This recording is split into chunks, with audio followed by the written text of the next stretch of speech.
We all have this monsters inside us that we usually don't talk about. But we have Shruti Haasan who is openly talking about it, and I'm so glad you're doing that.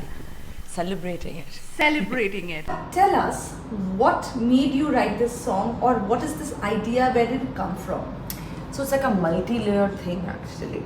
This feeling of wanting to celebrate the darkness and like, how do I put that across? And I kept thinking about it, and I thought about it a lot on set, which is why one of the women is waiting on set while she's getting touched up. It became a really multi-layered thing of a love song to myself, looking for my other monsters, the fellow monster celebrators.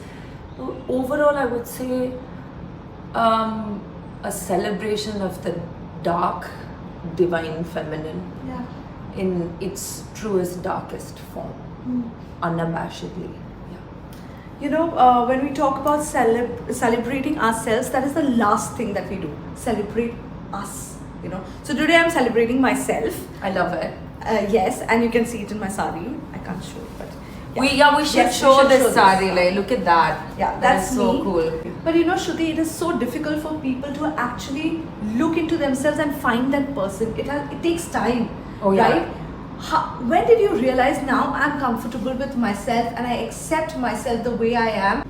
I think I kind of had an inclination towards it, like even when I was young, like, but I was calling it like being a rebel or being a misfit and celebrating it. And as you grow older and you start seeing things and you actually conform, like I did for a long time.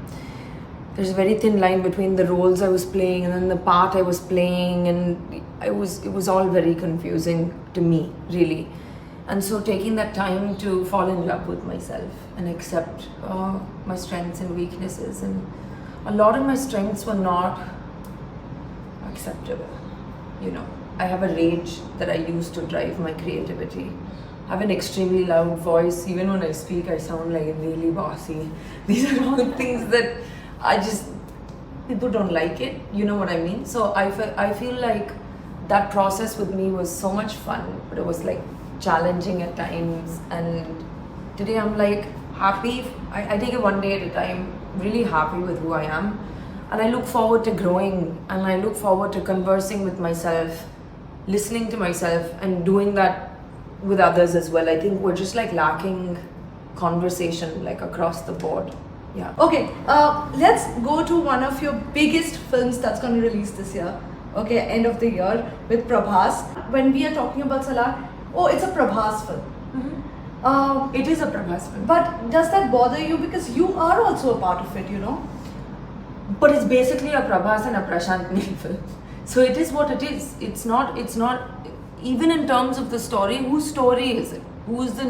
So it is everybody's film, but let's be very realistic about how it's reported, how Prabhas has worked to build a career, how Prashant Neel has worked to build a career. But how Shruti has also worked to build a career. But this film is not about Shruti.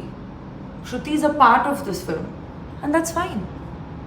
That's fine. Your music has always been such an important part of your identity.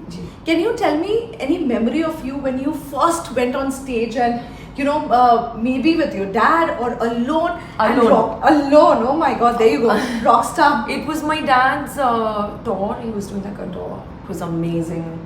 They had so many talented people. SPB sir was on stage singing. My dad, they had all these dance performances. My mom had done the costume. It was like amazing. We were like the traveling family entertainers, you know. It was so good. But I sang a song called Amma Vunni, Appa Vunni, which is a Tamil song, which was from my dad's first movie. And I don't know, I was 6. So my brain was just like, I'm rehearsing for what? Okay. I have to sing in front of people. Okay. I went there, and it's not the people. I was like, oh, there's a lot of people. And there was even a glitch in the tape, in the backing tape, like the -1 track. I was just really weirdly comfortable. And I always had a really loud voice. And I enjoyed singing. And when I got that applause, I didn't understand it as fame or narcissism or greed. It's just something that felt so pure and good.